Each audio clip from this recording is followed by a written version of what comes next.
This is the third part of this manhwa. If you haven't seen the previous chapters, I recommend that you do. After discovering that Griffith is still alive but trapped within the jaws of the castle, Guts and the rest of the Hawks band decide it's time to rescue their precious leader. Under the Tower of Renaissance, there lies a prison built in a deep cylindrical hole. As they descend together, Casca, Guts, Judo, Pippin, Charlotte, and Anna, Charlotte becomes frightened upon seeing a prisoner in a cell and becomes paralyzed. Guts offers to carry her on his back so she can see Griffith, which greatly displeases Casca. Guts asks how deep the hole goes. Charlotte explains that while the prison and the tower are relatively new and have the same vertical height but on opposite sides of the ground level, the hole itself is much older. 1,000 years ago, the land that would become Midland was inhabited by warring tribes. The conflict ceased when a man named Geyserik, who had an empire spanning the entire continent and wore a skull-shaped helmet, subjugated many nations, including Midland. However, not much is known about him before the conquest of Midland. Judo continues the story, saying that Geyserik ordered the construction of an extravagant capital in Midland and imposed heavy taxes on his subjects. Then, 5 angels sent by God destroyed the city in one night, though Casca corrects and says it was 4 angels, not 5.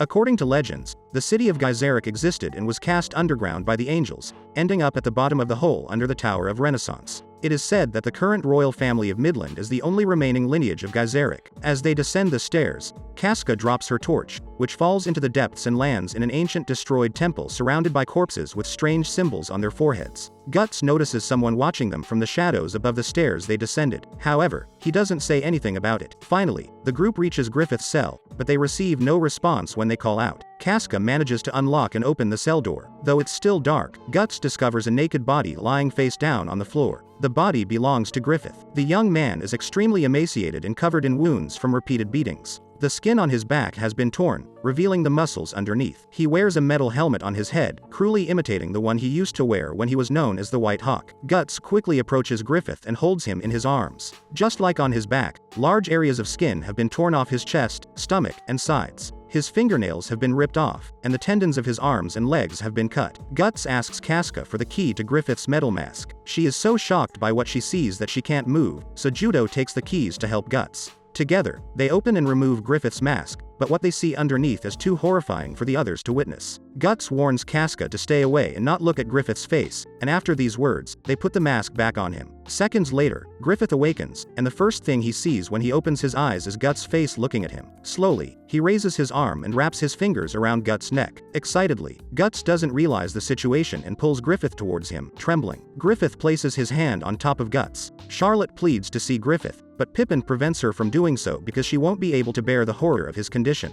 Casca, on the other hand, is going through an internal crisis, and her heart is pounding. Suddenly, the cell door slams shut, trapping them all inside. The torturer sticks his head through the window of the door and informs Princess Charlotte that he has called the guards, excited to have more people to torture. Guts slowly stands up and asks the torturer if he's the one who reduced Griffith to that broken state. The torturer admits his guilt, feeling safe behind the thick wooden door. He joyfully describes how he tortured Griffith for over a year, first cutting his tendons to prevent him from escaping, then ripping off his nails and skin while Griffith didn't eat or sleep. He also details the various torture techniques used, including the use of hot irons and boiling water. He mentions that he flayed Griffith's face in the same way he did with other parts of his skin. The torturer announces that he kept his favorite part of Griffith's body as a trophy, hanging it around his neck like a collar. After saying this, he takes out Griffith's tongue and begins to lick it in a perverse manner. This pushes Guts to the limit, and he lunges at the door, destroying it and impaling the torturer with his massive sword. As everyone watches, Guts precariously holds the torturer at the edge of the stairs, over the seemingly endless abyss below them. Guts draws his dagger and cuts the torturer's tongue before lowering his sword,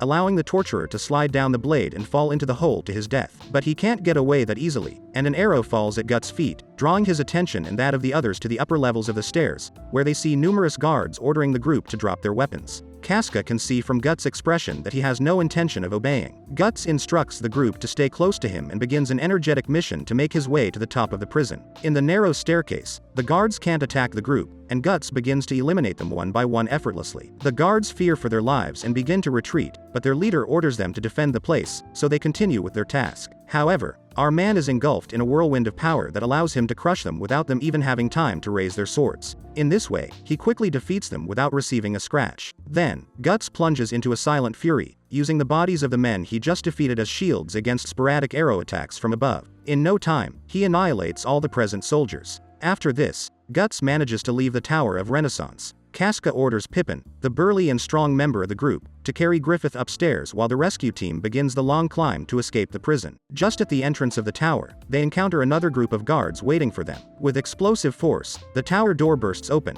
and several dead guards are thrown through the doorway, quickly followed by Guts, who is covered in blood, though not his own. Guts is almost out of breath, and the captain of the guards orders them to surround him. Without stopping, Guts continues his frenzied charge. Casca, Charlotte, Judo, and Pippin, carrying Griffith, follow closely behind. About to be hit by a rain of arrows, the King of Midland, visibly aged since his encounter with Charlotte, orders his guards not to shoot, concerned for his daughter's safety. The king notices Griffith riding on Pippin and becomes furious to see Griffith and Charlotte escaping together. After this gruesome sequence, the king orders the Bakiraka to be summoned. The Bakiraka are a group composed of 5 dark-skinned individuals. Among them is a medium-height woman with a cape, an enormous and extremely strong man, another shorter but well-built man, a tall and slim man with long limbs, and a tiny man who sits on the shoulder of the giant man. 2 members of the group wear turbans. 2 guards talk about the origins of the Bakiraka, who come from the east of Midland and are known for being skilled assassins. The King of Midland orders the Bakiraka to pursue the Hawks band, kill Griffith by any necessary means, and ensures they don't harm his daughter Charlotte. Meanwhile, the rescue team has lost sight of Guts, who has re-entered the mausoleum, eliminating all the soldiers in his path. Finally, the group manages to catch up with him, finding him leaning on his sword, panting from exhaustion. Casca notices how scared Charlotte is due to Guts' bloodied appearance and cleans her face with a handkerchief to calm her. Then, Griffith notices how the interactions between Guts and Casca have become more tender. The group heads back toward the escape tunnel, unaware that they are being followed. As they run, Charlotte hopes Griffith's wounds will heal so they can be together. However, Guts stops the group, as he is starting to feel uneasy. He looks around and realizes that the tall and slim Bakiraka is suspended above him like a spider. The man lunges and attacks, but Guts manages to barely block the blow. Then, the man slips back into the darkness that envelops the ceiling. After this sequence, the group remains alert, preparing for a possible new attack. At that moment, Casca looks down and notices a face emerging from the water. The smaller and more muscular Bakiraka rises to attack with his trident, but Casca intercepts and blocks his strike. The Bakiraka swims away before she can counterattack. Judo suspects that the attackers are Bakiraka and warns the group that they are rumored to be superhuman monsters. As Judo comments on this, Charlotte notices how the smaller Bakiraka slides into a small drainpipe and aims his blowpipe at Griffith. In an act of bravery, Charlotte steps in and takes the dart in her arm, which falls into the water, making noise and drawing the rest of the group's attention. While the members of the Hawks band take care of Charlotte, Guts manages to cut the smaller Bakiraka in 2. The tall and slim Bakiraka reappears and proposes a trade to the group. They must hand over Charlotte, and in return, the Bakiraka promise to spare their lives. Surprisingly, Casca accepts the exchange, and Anna hands Charlotte over to the Bakiraka. Before leaving, Charlotte seeks Griffith, who whispers something to her that only she can hear, which seems to calm her. With Charlotte out of danger, the Bakiraka try to kill them, as the exchange they proposed was only a trap to avoid accidentally harming her. Pippin realizes that the burly Bakiraka emerges from the water and blocks a blow aimed at Griffith. Seeing their predicament, the group forms a protective barrier around Griffith and avoids the attacks of the tall and slim Bakiraka. The enormous and muscular Bakiraka throws a javelin at the group from a distance, but Guts manages to deflect it, although its force makes the javelin bounce several times in the tunnel. After this, they throw another javelin, and Guts deflects it again. Meanwhile, Judo observes how the weapon produces sparks each time it hits the walls. Then he has an idea. Judo orders the torch they carry to be extinguished and tells Pippin to wait for his signal. When Pippin follows his orders, Judo throws a couple of knives at the walls in the direction from which the javelins were thrown, and the light generated by the sparks allows him to glimpse the enormous Bakiraka. Judo manages to stab him in the neck with 2 knives, killing him instantly. Then, he signals Pippin, who understands what his companion is trying to tell him, and he hits the wall with all his strength using his hammer. As a result, a quick emission of light caused by sparks occurs, allowing the group to see and eliminate the remaining Bakiraka. Believing they have finished the battle, Casca instructs Judo to relight the lantern, but Pippin energetically prevents him from doing so when the whole group begins to perceive a strange smell. Further down the tunnel, the Bakiraka woman, dressed only in brass bracelets and bags full of powder, creates a spark using those objects, causing an explosion in the tunnel. The rescue team runs for their lives, but the hot air is quickly approaching. Suddenly, Griffith looks up and notices a small column of light filtering from the ceiling. His reaction alerts Pippin about the light, and he uses his hammer to open a large hole in the roof, leading to the outside. The explosion is sucked out of the escape tunnel and into the open air, saving them from what seemed like certain death. Now close to the cemetery's exit, the group hurries to get out. Later, the Bakiraka woman is executed by order of the King of Midland due to her failure to kill Griffith and leaving Charlotte injured. The king assumes that Anna was also involved, but she claims she forced the servant to participate and begs the king to spare Anna. Although he initially seems understanding, the king changes his attitude when Charlotte asks him to release Griffith, who has suffered enough during his year of imprisonment. After a moment of silence, the king agrees to her request, and Charlotte is taken to the palace. Unbeknownst to Charlotte or Anna, the king has no intention of letting Griffith or the rest of the Hawks band escape alive. On the contrary, he has already ordered his guards to release the Black Dog Knights to confront the Hawks band. The guards visit Wild, a man with a beastly appearance and leader of the Black Dog Knights, who is involved in an explicit romantic encounter with a woman. Wild initially refuses to undertake the task of pursuing the Hawks band until the guards mention that Griffith is their ultimate target. Suddenly intrigued, Wild accepts the mission, as he has long desired to face the legendary White Hawk. The King of Midland is alone in the throne room, remembering the day when Griffith was with Charlotte and blaming the Hawk for stealing his beloved daughter. At that moment, the king also recalls how the Black Dog Knights came into being. 5 years ago, Midland faced a shortage of soldiers due to the intense 100-Year War. To solve this lack of an army, the king decided to recruit all the capable criminals from Midland and offer them jobs as soldiers. At that time, a man named Wild took leadership of these criminals. However, another prisoner, a burly man named Barbo, felt offended because Wild, being smaller, thought he had the right to give orders. At Wild's request, the King of Midland authorized a duel between the two to determine who would lead the Black Dog Knights. Barbo was allowed to get rid of his restraints, but Wild chose to keep his on to prove that he could defeat him anyway. Barbo was armed, but Wild was not, for this very reason. The result of the duel was that Barbo was impaled on an ornamental needle atop a tower, thrown by the victorious Wild. The king has repeatedly felt an inhuman presence emanating from Wild and mentions that the Black Dog Knights have achieved feats similar to those of the Hawks band, making them the ideal group to defeat them. With the Black Dog Knights hot on their heels, the fugitive mercenaries have no chance. At a farm on the outskirts of Wyndham, Griffith is bandaged while the band members receive a wagon, some horses, and clothes for Griffith from the kind farmers who still hold him and his band in high regard. Judo drives the wagon, Casca sits behind with Griffith, and Guts and Pippin ride their own horses. Casca supports Griffith so he can see how Wyndham, the capital of the kingdom he wanted to conquer, slowly moves away as they leave. Wild and his band arrive at the farm and ask the farmers if they have seen Griffith. The young woman they ask trembles in fear before him and cannot even answer, but due to her behavior, Wild assumes that she has indeed seen Griffith. Before beginning the hunt for the Hawks band, Wild decides to have fun by having the Black Dog Knights destroy the farm and kill everyone living there, while he takes the young woman to the barn with the intention of touching her against her will. When the Hawks band reaches the top of a hill, Casca spots figures in the distance and runs toward them to alert the rest of the group. Casca is the first to notice that their pursuers have impaled the mutilated bodies of the peasants on their lances and wave the dismembered parts in the air. Upon seeing this, Casca is outraged at the cruelty of their pursuers, and Judo manages to identify them as the fearsome Black Dog Knights. In the distance, the band glimpses a bridge leading to the forest where they have stationed the other half of Griffith's rescue force. However, the speed of the Black Dogs means they will catch up before Griffith's cart reaches the crossing. Guts turns his horse to face the enemy, declaring that he will give the others time to escape. Casca is worried, remembering the day she left Guts alone to face 100 men led by Adon. However, he reassures her that he will flee if the situation worsens. Pippin decides to stay with Guts and help him in the fight against Wild. When the moment of confrontation arrives, Guts and Pippin together easily take down many Black Dog Knights, but no matter how many are defeated, they continue to advance with determination. Guts soon realizes that the Black Dog Knights are driven by fear of Wild. Wild throws his lance, which carries the dismembered body of the girl who helped the Hawks band at the farm, towards Guts, who manages to deflect it. Wild approaches Guts as he wields his sword, but his hand is caught by the werewolf. Pippin strikes Wild with his hammer, forcing him to let go of Guts' hand to avoid injuring himself. Guts feels an overwhelming thirst for blood coming from Wild, reminding him of Zod and the Skull Knight. Casca calls out to Guts and Pippin, who turn around and run across the bridge. Wild and the Black Dog Knights follow them.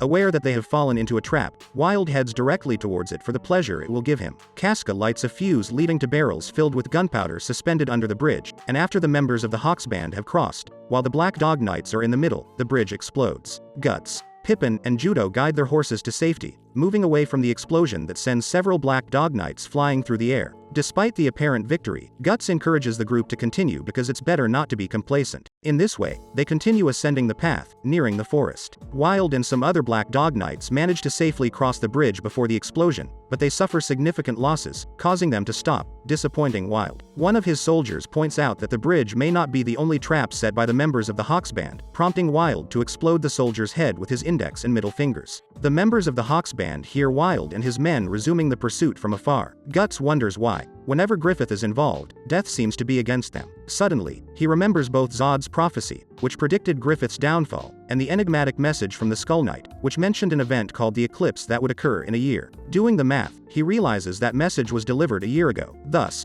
Guts realizes that both prophecies predicted the same event. He is interrupted in his thoughts by Casca, who informs the group they have reached the checkpoint. At that moment, while Wild's men pursue them deeper into the forest, huge rocks are thrown from the cliffs toward them. Wild manages to shatter a considerable rock with his bare fist as it falls upon him. Despite the heavy losses, the Black Dog Knights still outnumber the group of 5 men led by Casca. The Black Dogs rush into more traps, including an explosion caused by oil being ignited by a hidden hawk, and they are shot down by a hail of arrows fired by riders led by Corcus and Gaston. Once Casca, Judo, Griffith, Guts, and Pippin retreat from the main force of the Hawks Band and the Black Dog Knights, Corcus gives the order to attack, and the rest of Griffith's rescue force emerges from among the trees to face Wild and his men. Guts turns and faces Wild, determined to settle things personally with the seemingly inhuman warrior. Wild observes Guts with curiosity, mentioning that Zod once spoke of an energetic warrior among the ranks of the Hawks Band. Guts' weapons and Wild's club clash as the Hawks Band and the Black Dog Knights collide. Casca hands a doctor to the defenseless Griffith so she, Judo, and Pippin can join the fight. Casca watches as Wild matches Guts' blows, blocking them with ease. Guts notes that Wild fights without apparent training, relying more on his reflexes than skill or discipline. Just when one of Guts' blows seems to connect,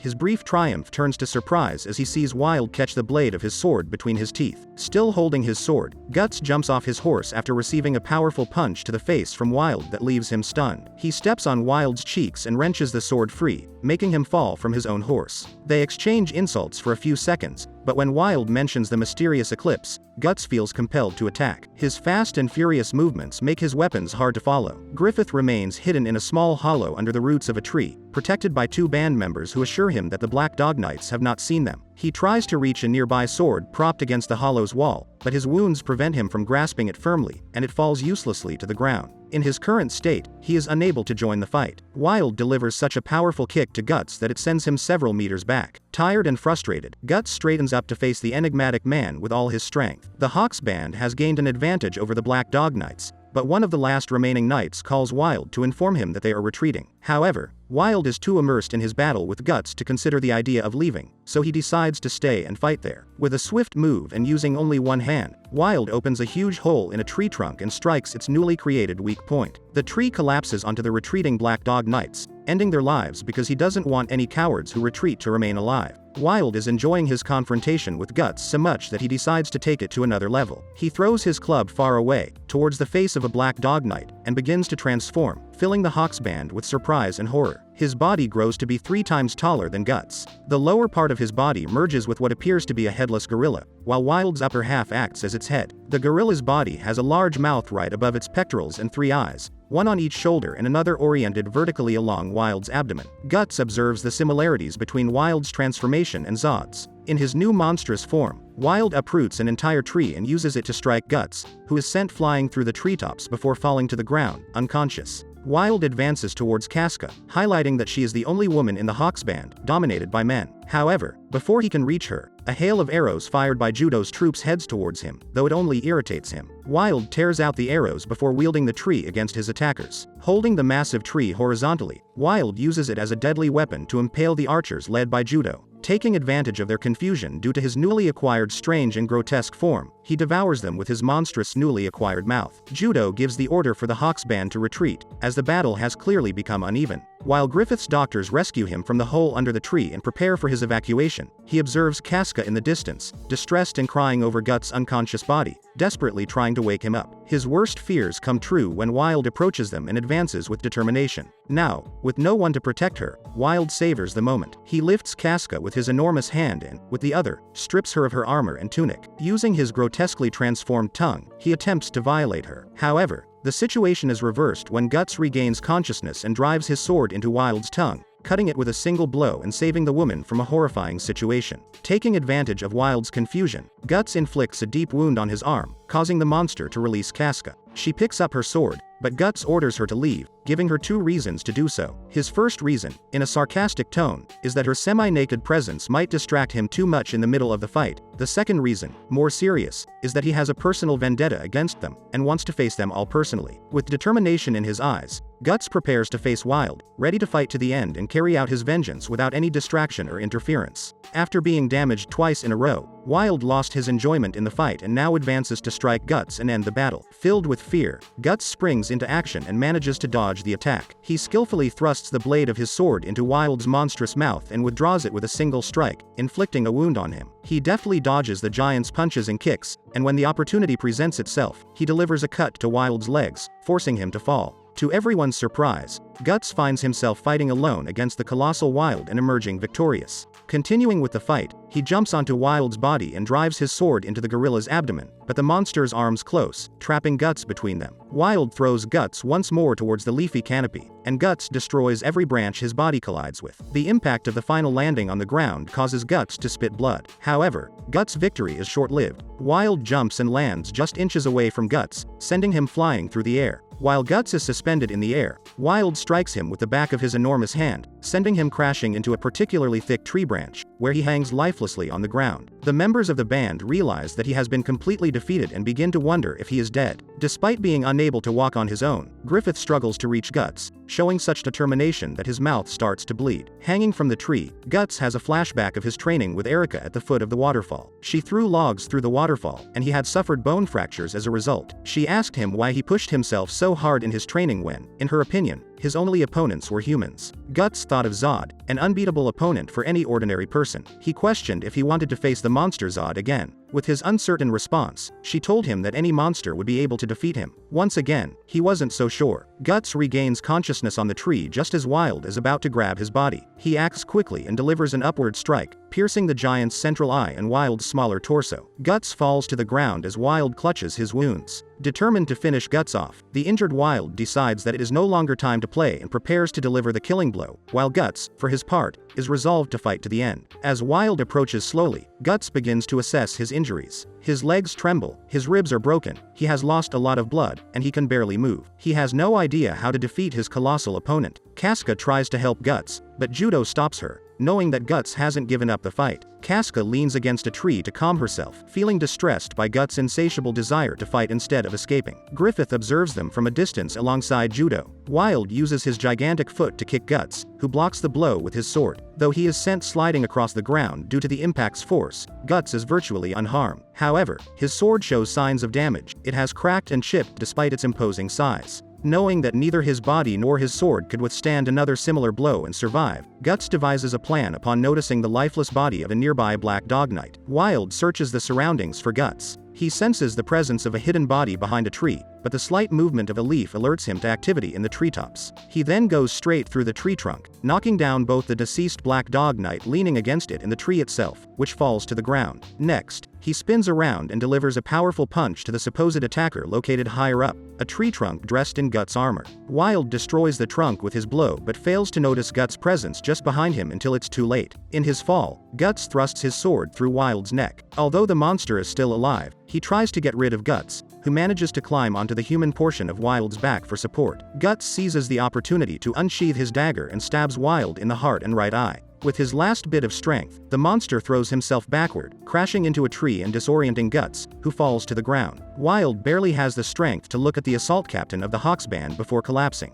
After a brief pause and a moment of silence, the calm is interrupted by Casca, who runs to Guts' motionless body. Emotion overtakes her as she sees her beloved looking at her and giving a thumbs-up gesture. She embraces him as the Hawks band gathers around Wild's lifeless body. Charlotte wakes up in her bed in Wyndham. The first person she sees is Anna, who is by her side. Charlotte kneels and asks Anna what has happened to Griffith. The maiden informs the princess that it has been more than half a day since Griffith's escape, and there is no news of his recapture. Anna steps out to call for the court chief and the doctor, but before leaving, Charlotte apologizes for the pain she has caused. Anna, with contained tears, tells Charlotte not to worry about it. She closes the door to Charlotte's chamber without daring to mention that the Hawks band is being pursued, despite the king's promise to suspend all persecutions. Charlotte gets up from bed and opens the window, which brings back memories from a year ago when Griffith called her on a rainy night, and they shared intimacy. She thinks about the words Griffith said to her in the escape tunnel during his prison break, the promise to return. Noticing a figure in the sky at dusk, Charlotte focuses her gaze on what she supposes as a bird. However, the creature resembles more a human, with large black wings and horns on its head. The Hawks Band has begun the challenging process of recovery after the battle against the Black Dog Knights and the subsequent attack by the monstrous Wild. In the privacy of a covered cart, Casca and Judo attend to Guts and Griffith, respectively. Judo and Griffith observe Casca suturing Guts' wounds and discuss his stubbornness in battle. When Judo casually mentions that as a mercenary, he must always be prepared to die, Casca leans her head on his shoulder, an action not unnoticed by Griffith. After finishing bandaging Guts, Casca and Judo step out of the cart to attend to other tasks.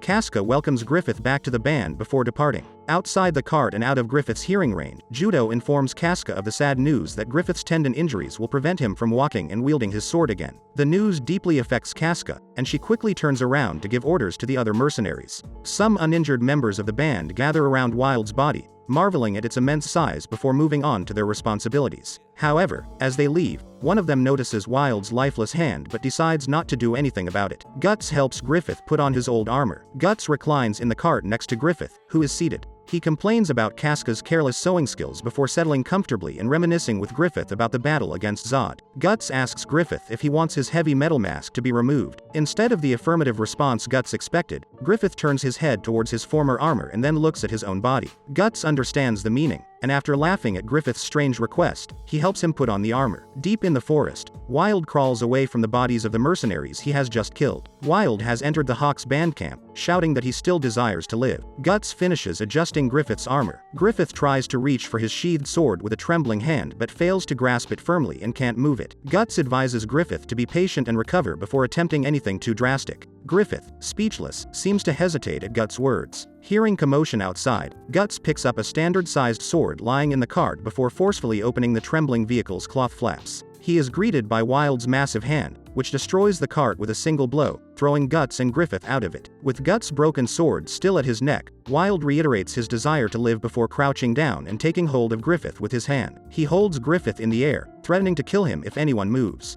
Wild seems frightened, muttering about his fear of a mysterious vortex. He then orders Griffith to use his Beherit to summon the Guardian Angels, a group known as the Hand of God, for help. Griffith recalls the vision he had while in prison of the four mysterious figures through the hole in the wall that was previously covered with a brick. All the band members aim their crossbows at Wild. He laughs, claiming that fighting for Griffith is futile since he is practically dead. To support his view, Wild strips Griffith of his armor and bandages, leaving only the hawk mask, revealing his emaciated and damaged body to the entire Hawks band. Afterward, he points out that Griffith can no longer move, speak, or even live on his own, demoralizing the band members. Guts seems ready to attack, but Wild's threat to kill Griffith stops him. Wild decides he has waited long enough and takes Griffith's Beherit, which he isn't wearing around his neck as he lost it down a sewer at the beginning of his imprisonment, to summon the Hand of God. Upon realizing this, an even larger monster, Zod, lands behind him. The Hawks band is startled by the appearance of this new abomination, one that towers over crawling Wild. Zod. Wild, terrified, barely manages to articulate a few words before Zod impales him with his horned head and lifts him into the air. Wild clings desperately to Griffith. Zod's and Wild's positions are such that Griffith, held by Wild's hand, is just a few meters from Zod's face, and they gaze into each other's eyes. Wild, further weakened, addresses Zod. He asks if Zod is acting under the orders of the Hand of God and recites the only commandment given to the apostles: monstrous beings like the two of them, do as you wish. Then, Wild turns to Griffith and tells him that the Hand of God doesn't care if he lives or dies,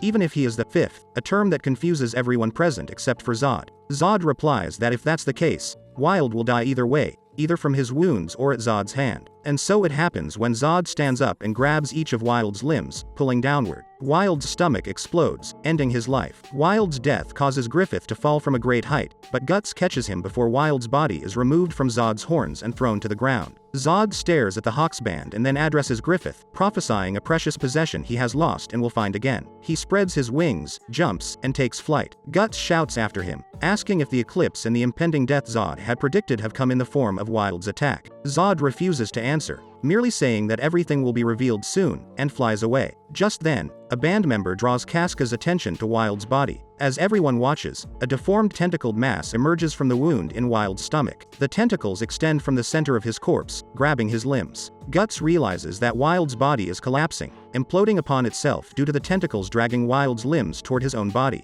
Guts contemplates the vortex that Wild feared as his gigantic body slowly disappears into a single point of bright light. Wild's enormous and monstrous body fades away, leaving only vapor in its wake. As the vapor dissipates, the band members catch a glimpse of the human Wild had been before becoming a monster, a small, frail old man with Guts' sword lodged in his neck and his intestines spilling out due to Zod's attack. The Hawks band has left the dense forest near Wyndham and settled in an extensive grassland near the Midland border. Casca stands in front of the remains of Griffith's rescue force, with Judo and Pippin nearby, while Guts sits on a rock behind her. Griffith sleeps in his cart, away from the discussion. Rickard hasn't rejoined the band since the massacre of the wounded. Wild's revelation that Griffith is beyond salvation has sparked a silent debate among the band members. The tense pause is interrupted by Corcus, who asks Casca if Wild was serious in his statement. Not receiving an answer, he decides he will wake up Griffith and ask him directly. However, Judo stops Corcus and reveals to everyone present, who are unaware of the severity of Griffith's injuries, that he won't be able to answer. This revelation shakes the band members. Corcus laments that his plan to restore the Hawks band's past glory has been ruined and angrily strikes his sword against a rock. He then sits down and, like the others, silently accepts that Griffith will never lead the band again and his legacy will come to an end. Suddenly, some members realize that Casca has successfully led them over the past year and wonder if she could assume the role of leader in Griffith's place. Judo points out that although Casca led them willingly in the past, she is not obligated to take on permanent leadership since she was not the original founder of the Hawks band. As tension builds, Guts stands up to speak, but Casca stops him. She announces that she will consider taking on the leadership of the band until they reunite with their wounded unit, unaware that it has been completely annihilated except for Rickard. Casca concludes the meeting and heads towards the carts, followed by Guts. She asks him what he was going to say to the group before she interrupted,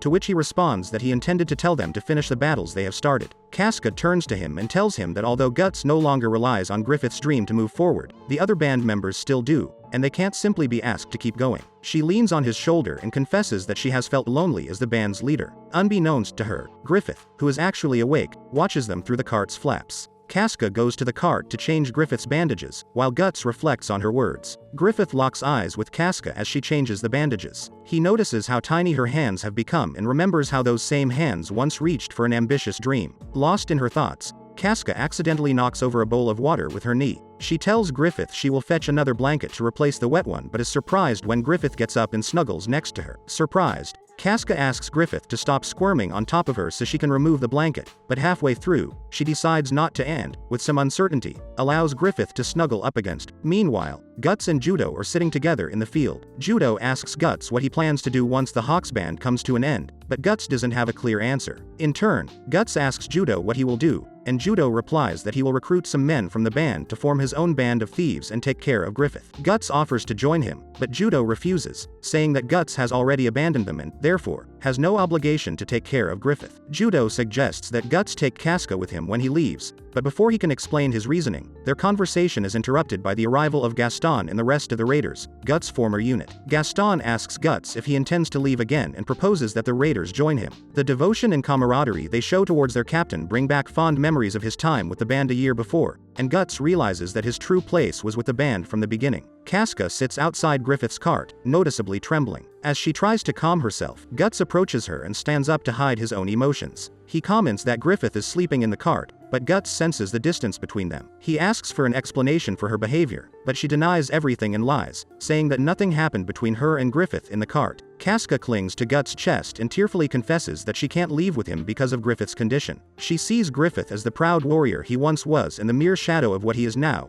and she can't bring herself to abandon him. As Guts begins to say that he'll stay too, she pulls away from his embrace. Reminding him of the night at the Primrose Dance, Casca insists that if Guts is a true friend to Griffith, he should leave to pursue his own dream, even if it's alone. Griffith, barely dozing, overhears the conversation between Casca and Guts. At that moment, a vision takes hold of his senses. He finds himself in a vast white void, wearing his hawk mask and bandages, lying as he was in the cart. A shadow is cast over his body, and as he looks up to see its origin, he discovers a healthier, prouder version of himself, wearing his armor, exactly as he was in his prime. This complete, Griffith unsheathes his sword and drives it into the ground, pointing to a distant castle, the same one Griffith glimpsed in his childhood. The frail current Griffith uses the sword as support to rise from the ground. As he does so, his child self runs by and tells him that they haven't finished playing yet. Suddenly, the blank white void transforms into the city of his childhood. His child self runs toward a bright light in the distance. The current Griffith moans loudly, trying to get the attention of his younger self. Guts and Casca are surprised to see Griffith's cart suddenly being pulled away by the horses. Casca realizes that Griffith may have overheard their conversation and taken the reins to escape. Despite Guts' disbelief at the idea of Griffith having gained the strength to control the horses, he mounts another cart to chase after them, while Casca runs to inform the rest of the band members about the situation. Griffith has managed to set the horses in motion on his own. With the whip between his teeth, he chases the vision of his younger self. Eventually, one of the cart's wheels collides with a large rock, sending Griffith flying into the air. As he soars, he experiences another vision. Awakened by a sudden burst of light, a healthy Griffith sits at a table, covered with a blanket. He observes Casca, who apologizes for letting in the breeze. She asks if he has been lost in thoughts of the past and regrets not spending much time with the members of the Hawks band in those days. The Hawks band insignia hangs on the wall behind Griffith. Casca wonders what the other band members are doing and if Guts is still wielding his sword somewhere. A sudden noise outside the house alerts Griffith that a child is playing with his dog. Casca calls the boy, named Guts, to come inside and eat. The boy nods and goes to wash his hands. Casca tells Griffith that he is adjusting better to this life. She kisses Griffith on the cheek and offers him a spoonful of soup. Just as Griffith begins to think that this peace and tranquility aren't so bad, he sees a beherit emerging from the soup. Griffith suddenly wakes up from his vision. He is lying in a shallow river where he fell after being thrown from the cart. He sits up and realizes that his arm is broken, with the bone protruding from his elbow. He bursts into laughter before noticing a nearby log with a sharp branch sticking out of the water. He approaches and places his neck on the sharp tip. He slowly pushes himself towards the branch and, with a sudden surge of energy, quickly moves away at the last moment. He has not taken his own life, having avoided the fatal blow and only suffering a slight prick on the neck. Griffith collapses, trembling and writhing in the water, creating small splashes as the sun slowly sets on the horizon. Griffith looks into the water and recognizes something familiar at the bottom of the river. With his hand, he takes it out of the water. Griffith has found his old crimson beherit, which hangs from his wrist by the cord he once wore as a necklace. As Griffith kneels in the water, illuminated by the setting sun, he looks at his beherit hanging from his hand. He remembers Zod's prophecy about a valuable possession that would return to him and also thinks about Wild's request to use the beherit to summon the hand of God. At that precise moment, a breeze begins to blow along the river. As Guts pursues Griffith in his own cart, he begins to question whether abandoning the Hawks band again is truly a good idea. He recalls his duel with Griffith on the outskirts of Wyndham and starts to feel guilty for the state he's in. The rest of the band is not far behind Guts, riding quickly to catch up with Griffith. Suddenly, both the band and Guts and Griffith notice a strange phenomenon in the sky, a black circle slowly covering the sun, a solar eclipse. The blood running from Griffith's neck has reached his beherit, which begins to open its eyes. Griffith hears Guts' voice calling for him. Feeling fear for his life, Griffith tries to move away from Guts. He only manages to emit grunts and screams instead of words. Mentally, Griffith pleads with Guts to stay away. At that moment, Guts observes, behind Griffith, numerous silhouettes of naked men and women along the river. Casca suspects they are soldiers from the Midland Army, but they all have an inhuman quality in their appearances and features. Guts calls out to Griffith again, who continues mentally pleading for him to stay away and not touch him. However, Guts jumps off the cart and runs into the water, ignoring Griffith's mental pleas. He gets closer and closer, and finally, he grabs Griffith's shoulder. At that moment, the beherit's facial features reconfigure, and it starts shedding tears of blood. In a silent scream, it transports the Hawks band to what appears to be a different dimension, a world where the sky is formed by human specters and the ground is a mountainous landscape with giant faces. The eclipse has begun. Rickert has been picked up by a group of traveling merchants who, at his request, have taken him to the Midland border, where the rest of the Hawks band is located. Rickert has been traumatized by his encounter with the monsters and the Skull Knight, and the leader of the caravan must make several attempts to pull him out of his thoughts. Upon reaching the border, Rickert separates from the merchants, but before he leaves, they give him some elf dust courtesy of a friendly elf named Puck, who is also part of the caravan. Puck visits the caravan's fortune teller, who sees an ominous omen in Rickert's future. The other travelers watch as he heads towards the solar eclipse. Rickert has a somber feeling, thinking that something bad is happening to the mercenaries. In the alternate dimension, the band members scream in terror at their new surroundings, not understanding the nature of this strange world. The only gap in the human specters that form the sky is occupied by the solar eclipse, and the ground is composed of gigantic faces formed by smaller faces, which the band's horses step on as they run. Casca quickly takes charge and orders the mercenaries to calm down and form ranks. Guts carries Griffith to them to safely place him on a horse and correctly deduces that the beherit is responsible for the appearance of this new place. Similarly, he realizes that Griffith's facial features have changed, and his eyes are shedding tears of blood. At that moment, their gazes meet, both with tears of blood. The members of the band realize that the strange naked people who were in the river before have also been transported to the new dimension, where they all find themselves together on one of the enormous faces that make up the landscape. One by one, they explain that they are in the middle of the eclipse, an event that occurs once every 216 years, and soon the 4 angels of God will join them. At that precise moment, one of the giant faces rises, clearly alive. One of the giant faces comes to life and emerges from the ground in the form of a naked woman of enormous proportions. She moans in ecstasy as she spreads enormous black feathered wings. Slowly, the wings take on a more scaly texture, and her hair transforms into tentacles, completing her appearance. The members of the Hawks band watch all this from a distance, barely comprehending what they are witnessing when they hear clucking above them. Then they see a singular face standing out among the shapeless forms in the sky, descending toward them like a viscous fluid before taking a small and complete form among the terrified mercenaries. Then, they hear a deafening roar that makes them turn their attention to one of the smaller faces on the ground, behind them. There they see how the face rises from the ground and uses the surrounding faces to form a corpulent body with intertwined hands. One of the mercenaries diverts the band's attention back to the eclipse. They see a whirlwind of darkness taking the shape of a monstrous silhouette. The entities remain together as the naked beings chant in their presence. Guts recognizes the 4 demons despite being worshipped as gods. The last demon, tall and thin, welcomes the lambs of the unholy god, meaning the members of the Hawks band, to the sacred nocturnal feast. He then points a skeletal finger at Griffith, recognizing him as the honorable child created by causality and referring to him as a relative. This makes Griffith remember the demons as the beings he saw in his vision while imprisoned. He tries to communicate with them but can only emit incomprehensible groans. Guts, holding Griffith, unsheathes his dagger and challenges the hand of God, mocking them for speaking in enigmatic phrases and asserting that Griffith is not a demon. His outburst only provokes laughter from the hand of God. The winged woman caresses herself as she admires the evident friendship Guts feels for Griffith, making him an excellent sacrifice. When Guts asks what they are talking about, the woman clarifies that he and the rest of the Hawks band will be sacrificed to allow Griffith to become a demon.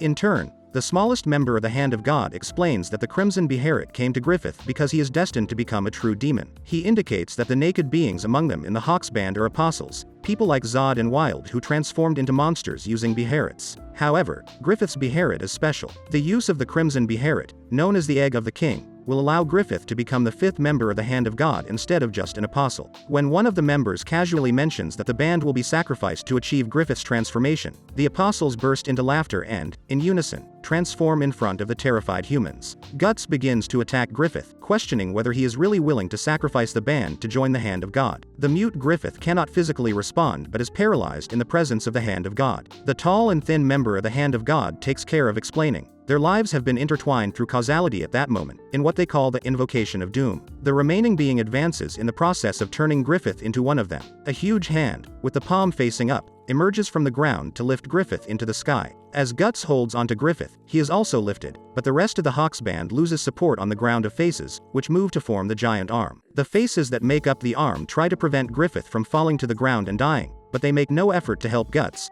who stands alone thanks to Griffith's hand. Griffith's injured arm suffers intense pain, and his grip weakens. Guts falls down the length of the arm as Griffith continues to ascend. Guts stabs one of the faces that make up the arm with his dagger to stop his fall and begins to climb slowly toward Griffith, who is seated in the enormous palm of the hand. Each member of the Hand of God occupies one finger of the extended arm, except the index finger, which has no member of the Hand of God. As the members of the Hawks band watch, Guts starts to ascend slowly up the gigantic arm, clutching with his dagger to reach Griffith, who is sitting in the palm of the hand. Meanwhile, Griffith gazes at the Hand of God, whose members each occupy a finger. The leader asks Griffith, unable to respond physically, whether he fears the members of the Hand of God or the future that awaits him as one of them. The smallest Hand of God member lunges at Griffith and tells him that he must first face his past and examine his true self. Griffith, turned into a child, finds himself running through the streets of his hometown. He hears the sound of church bells but is puzzled to see no one around. He decides to make his way to the Grand Castle on his own. He runs through the city while the bells continue to ring, but he stops when he realizes he is lost. Then he encounters an old wool spinner and asks her how to get to the castle. She gives him directions and shouts that his friends are waiting for him there. As Griffith advances through the increasingly dark alley, he comes across something under his feet, a massive pile of decomposing corpses. In a panic, he tries to escape, but he falls onto them, covering himself in their blood. As he screams in horror, the old wool spinner appears behind him and asks why he is crying. Griffith questions her for leading him down a path filled with corpses, but she explains that it's the only way to reach the castle he desired so much, and she points to another child of his same age standing on the corpses. Griffith recognizes the child as a deceased member of the young Hawks band but refuses to join them in the castle, as they are dead. He falls to his knees, apologizing to the deceased band members, while the wool spinner scolds him for denying his friend's request and holds him responsible for their deaths. She points to the image of the bright castle in the distance and tells him that if Griffith had never longed to reach it, the mercenaries and many others would not have had to die. Griffith replies that he never forced anyone to follow him, but she quickly tells him that the path to his dream is paved with their lives. She points to the ramp formed by the corpses that barely reaches the bright castle in the sky, warning Griffith that he needs more bodies to achieve his dream. In silence, she tells him that if he gives up his dream to avoid more deaths, he will become a corpse himself. Suddenly, Griffith realizes that his hands and legs are decaying. With anger, she asks why he can't just contemplate the castle from afar, but he has no answer. Griffith realizes that he consciously knew his dream would involve the death of his comrades. Then he hears a voice in the distance and, through the fog, sees Guts. Guts smiles and asks if the corpses are part of Griffith's path to his dream. The wool spinner tells Griffith that if he keeps accumulating corpses, he himself won't become one. Griffith decides it's too late to regret and that the only way is to move forward. He crouches down to pick up the lifeless child's body and carries it to the top of the corpse ramp, admitting that he knew there would be deaths, but he can't atone for the pain caused in pursuit of his dream. After this, the vision comes to an end. Upon waking from his vision, Griffith discovers that it wasn't an illusion but a glimpse into his own conscious mind. The member of the Hand of God confirms that Griffith used the Hawks band as a means to pursue his dream regardless of the consequences. Although his body is broken, the band's loyalty to him remains intact. The tallest member of the Hand of God raises a thin arm to point at the illusion of the bright castle in the distance. He tells Griffith that if he truly wishes to reach it, he must be willing to sacrifice his comrades and gain black wings like those of a crow to achieve his dream. At this crucial moment, Guts manages to reach the palm of the hand. Griffith turns to look at him, recognizing that Guts is the only person who made him forget his dream. In his heart, with absolute sincerity, Griffith responds to the Hand of God, "I sacrifice myself." The enormous hand closes around Griffith, preventing Guts from reaching him. The tallest member of the Hand of God invokes a symbol of fire that floats in the air above his hand. He announces the arrival of the promised time, and the symbols fly through the air, leaving burning trails. These trails painfully burn the skin of those they touch first: Judo's left palm, Corcus's forehead, Pippin's right forearm, Casca's heart, and Guts's right side of the neck. The transformed apostles approach the marked ones, whose deaths will give birth to the new child of darkness. The transformed apostles encounter no resistance as they brutally massacre the armed members of the Hawks band. They are dismembered and devoured without mercy, having no chance to defend themselves. From atop the gigantic hand, Guts helplessly witnesses the terrible massacre. The leader of the Hand of God reveals that all members of the band have been marked with the brand of sacrifice, meaning their deaths will feed the rebirth of Griffith as the new child of darkness. Guts turns to observe the closed fist of the giant hand. Through an opening, he can see Griffith floating inside, shrinking and disintegrating slowly. He decides to stand in front of the image and begins to attack it with his dagger, desperate to free Griffith. As he strikes in vain at the faces that make up the giant hand, the Hand of God observes with indifference, stating that human strength will no longer prevail. He explains that Griffith willingly chose to sacrifice the band members and be transformed. With a flash of fury, Guts strikes the giant fingers again, only managing to break his dagger in two. He is in a state of denial, unable to accept that Griffith has easily given them up as sacrifices. However, as he kneels, he remembers Griffith's words from the past, words that hinted at his true nature. Afterward, he begins to accept the fact that he, along with the men he considered family and the woman he loved, has been sacrificed by his supposed best friend. At that moment, Guts is alerted that the apostles are climbing up the arm, ready to hunt him down. Overcome by anger, he charges at them with his broken dagger in hand. Meanwhile, Rickert climbs up the hill with determination toward where the Hawks band was located. Upon reaching the top, a terrifying and confusing sight awaits him. A massive two-layered whirlwind ravages the place where the camp should have been. Rickert runs downhill towards the tornado, desperate to find his band companions. The sound of a sword striking echoes above the wind, catching Rickert's attention. He then sees two figures locked in a fierce battle, Zod and the Skull Knight. From his hiding place behind a rock, Rickert witnesses a conversation between the Skull Knight and Zod. Their words reveal that the Skull Knight has been fighting inhuman beings for 1,000 years and sees the eclipse as the perfect opportunity to confront them. The Skull Knight suspects that Zod has been sent to protect the portal and prevent intrusions. However, Zod rejects that idea and reveals that he is actually waiting for the arrival of strong warriors like the Skull Knight to face them. He also hints at an ancient personal rivalry between them. Quickly, the conversation turns into a fierce battle. Casca is left stunned by the horror unfolding around her. She witnesses a fellow mercenary being devoured alive by an apostle, which then turns its attention to her. She tries to attack, but Pippin intervenes and crushes the monster's head with his hammer, albeit with little effect. Pippin urges Casca to flee while he stays behind to hold off the apostle and give her a chance to escape. With no time to argue, Judo appears on horseback and picks up Casca, taking her away from the danger. Judo throws several knives at the apostle's face to help Pippin gain an advantage. They have put Casca's life above everything else since she now leads the Hawks band, and if she dies, there will be no hope for the others. Looking back, Judo cries as Pippin is overwhelmed by several apostles. On the other hand, Corcus finds himself behind a group of soldiers fleeing from another apostle. He is horrified to witness all of them being devoured at the same time, leaving him alone facing a much more powerful enemy. He tries to escape, but the monster scratches his back, causing him to roll downhill in shock. At the foot of the hill, he encounters more apostles and desperately flees from them. Finally, Corcus believes he has distanced himself enough to escape.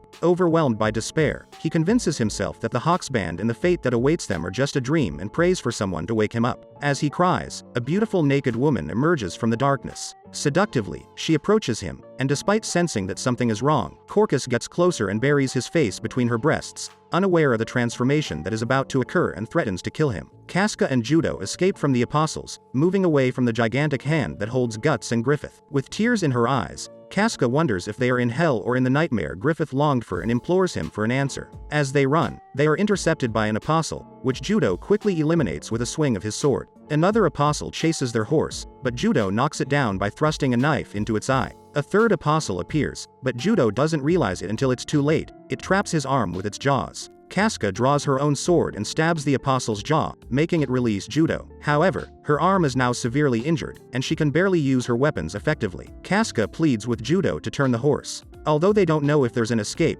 she is willing to die fighting alongside the Hawks band, but Judo still holds onto the hope of surviving the ordeal. Accepting his decision, the horse's front legs are bitten by a hidden apostle, causing them to fall to the ground. As they get up, they are cornered by another apostle with whip-like appendages. Judo throws himself over Casca to protect her as the apostle whips its tentacles. The rain of attacks stops when both tentacles pierce Judo's back and emerge from his chest. With his arm broken, Judo holds onto them both and throws his last throwing knife, which lands in the apostle's eye. Casca stands up, finds her sword, and kills it. She returns to Judo, who asks her to escape on her own, but she holds onto him, placing her arm over his shoulder and dragging him. He admits he's not as tough as Guts, but he's willing to accompany her. As his vision slowly fades, Judo looks into her eyes, regretting not having had the chance to express something very important to him. The next step he takes is his last, and he falls forward, lifeless. Casca frees herself from under his arm and, with a trembling hand, readies her sword. Several apostles have followed them. With a burst of rage, she charges at them. However, her sword proves ineffective as her first strike gets stuck between the teeth of an apostle, who clamps down with such force that the sword shatters. Suddenly, Casca finds herself defenseless, only able to stand as the apostles surround her. But that's not all they do, as they also strip her of her clothes and begin to violently touch her against her will. Meanwhile, Guts lunges at the apostles that have climbed up the arm. An apostle armed with sharp spikes attacks first, but Guts evades the blow and tears one of the spikes off with his dagger, turning it into his improvised weapon. In the same manner, wielding his new improvised weapon, he successfully eliminates several apostles surrounding him without suffering serious injuries.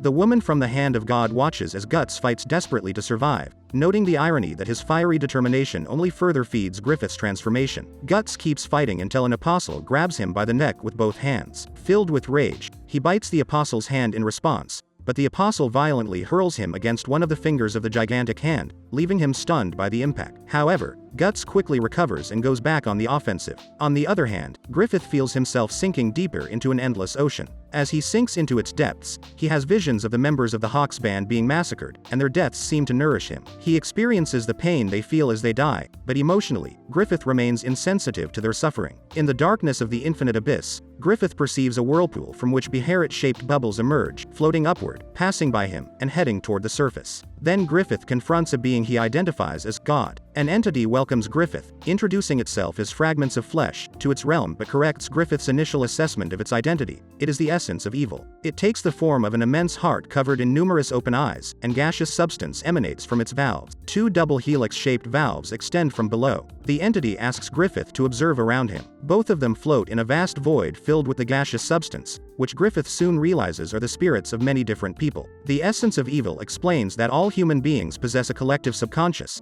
and she was born from the evil within that subconscious, making her something akin to a god in the ego of the world. Griffith wonders if humanity is the involuntary creator of the void they are in. The essence of evil rather compares it to hell but clarifies that the void is part of human nature, a place where all negative human emotions converge. Griffith realizes that what he hears is the truth, he himself experiences those negative emotions. He then asks about the purpose of the essence of evil. The entity explains that she was born to be the scapegoat whom all human beings can blame for their adversities and sufferings, and she has long manipulated world events and people's lives. When Griffith asks if this also applies to him, the essence reveals that Griffith's life was meticulously planned by manipulating his ancestors to ensure his birth. With this revelation and another one, that everything he has gone through has been orchestrated to bring him to this precise moment in time, Griffith demands to know his final purpose in this grand design. The essence of evil simply responds that Griffith's actions will be those desired by humanity, regardless of the consequences or how they are carried out, and that as Griffith is part of the human consciousness, his will shall be the same as the essence of evils. Thus, she gives him a simple order: do as you wish, chosen one. As Griffith's existence slowly solidifies and he fully comprehends his own nature, he makes a request to the essence of evil: he wants wings. Then the spirits filling the void begin to surround Griffith, and he uses them following the essence's instructions to transform his form and become his ideal being, through which he can achieve the goal of his entire life. Meanwhile, despite receiving a brutal beating and suffering numerous wounds from the attacks,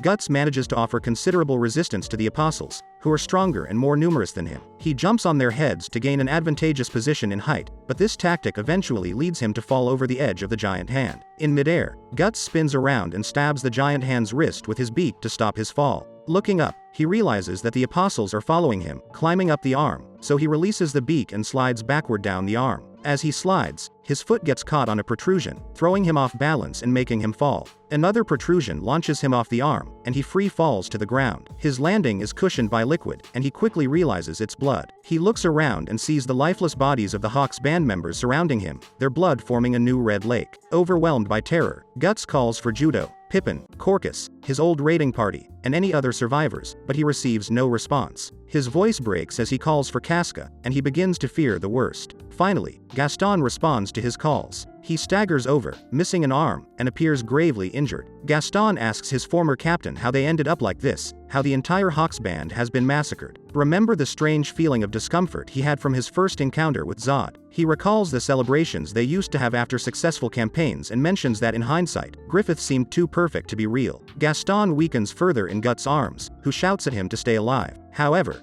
Gaston's forehead rapidly swells until his head explodes. An apostle emerges from the new hole in his neck, and Guts tries to stab it unsuccessfully with Gaston's sword before it swims away in the sea of blood. Guts kneels before Gaston's decapitated body until his attention is drawn to the top of a nearby hill. He runs towards the figure standing there, Pippin. Guts realizes that something is terribly wrong when Pippin doesn't speak or move. What he doesn't realize is that Pippin's back has been torn off, and his body has been completely emptied. Pippin's lifeless body is held by two tentacles emerging from the darkness behind him. The inert body of Pippin is torn in half by an apostle in the shape of a worm. It throws both parts away and lunges at Guts with its jaws open. Fortunately, Guts jumps in time but falls backward down the hill. When he gets up, he finds himself completely surrounded by apostles, an impossible number to face. Each one displays the bodies of the Hawks band members they have killed, holding complete bodies above their heads, carrying heads in their mouths, and using faces as masks. Witnessing the horror before him, Guts goes mad and screams in rage. He then realizes that another body is above him, Casca's. Seeing her naked and possibly lifeless fuels Guts' anger. He attacks, killing all the apostles in his way in a furious and desperate attempt to reach her. However, his warrior's advance is interrupted when an apostle bites his left forearm. Before the apostles can cause more harm to Casca in front of Guts, a strong beat resonates,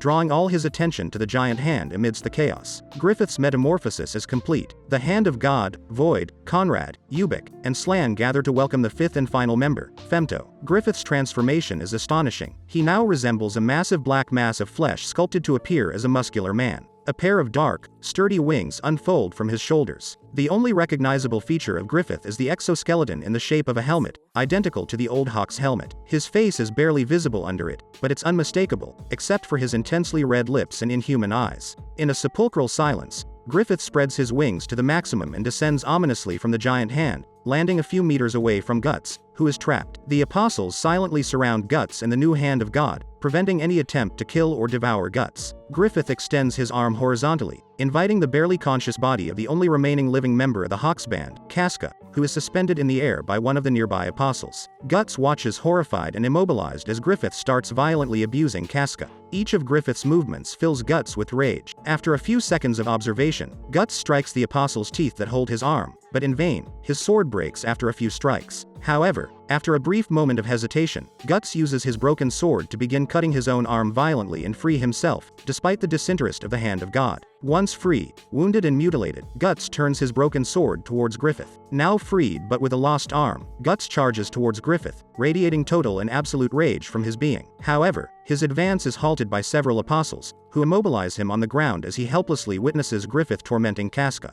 Guts watches the scene with a mix of horror and anger. He fights violently but can't break free from the apostle's grip. Griffith's eyes are fixed solely on Guts and Casca's. Casca, who until now had remained silent except for occasionally saying, "No," and struggling to breathe, pleads with Guts not to look at what they are doing. However, Guts is paralyzed until the horrifying situation finally ends after Griffith's disdainful treatment of Casca, whom he throws to the ground. The last thing Guts sees with his right eye before being pierced by the claws of an apostle is the image of his beloved, lying motionless on the ground. A howl of rage and agony escapes his lips. Suddenly, the solar eclipse covering the entire scene begins to tear apart, capturing the attention of the hand of God and the apostles. In an instant, the black circle is completely broken, and the Skull Knight, mounted on his horse, dives in a dive from the hole in the sky. As his steed soars through the air, the Skull Knight executes a powerful sword strike towards Void, who creates a portal to absorb the attack and return it to the Skull Knight. However, with skill, the Skull Knight blocks his own attack. The Skull Knight and Void exchange a quick glance after the Skull Knight's attack, and after this, the knight continues descending to the ground, with his horse running along the colossal arm. Despite several apostles attempting to intercept him, none can succeed. On the contrary, with his sword spinning like a whirlwind, the Skull Knight effortlessly kills them all. Without pausing for a second, he heads directly towards Griffith, Guts, and Casca. Griffith instinctively extends his arm and clenches his fist. Then the apostles surrounding the Skull Knight are drawn by an invisible gravitational force to the exact spot where the knight was just an instant ago. Once again, the Skull Knight evades the attack, but the intense gravity compresses the bodies of the apostles into a fleshy mass that turns into a bloody sphere spinning faster and faster. Griffith stares at his black hand, intrigued by the new powers he didn't know he had but instinctively began to wield. After losing himself in his thoughts for a while, the new apostle turns his attention back to his surroundings and sees the Skull Knight running past him and ascending the giant arm, taking Guts and Casca with him. Then Griffith extends his arm once more, but it's already too late. The Skull Knight escapes through the hole in the sky he created moments before. Still not fully grasping what is happening, Griffith once again contemplates his hand, while the rest of the hand of God observes him attentively. They are fascinated by this unexpected turn of events. Slan comments that,